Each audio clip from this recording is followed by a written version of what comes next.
how to fix can't add audio to Instagram Reels. So hello guys, welcome back to this quick tutorial video. Today I will guide you that how can you fix the problem like can't add audio to your Instagram Reels. So if you are suffering this problem, this video might be helpful to you. So let's get started. So on this process, firstly open the Instagram app, and now from here you will have to go the options profile. So simply it will appear on the bottom right corner of the screen. So simply tap on the profile section, and now from here, you will have to go the options three lines just at the top right corner of the screen. So simply tap on it.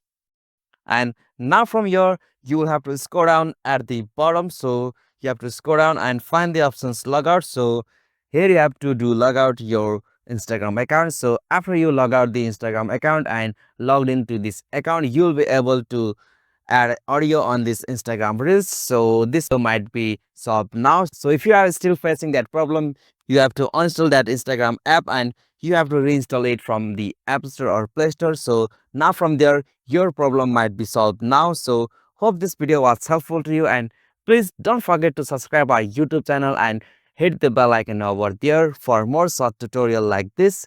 Thank you for watching this video.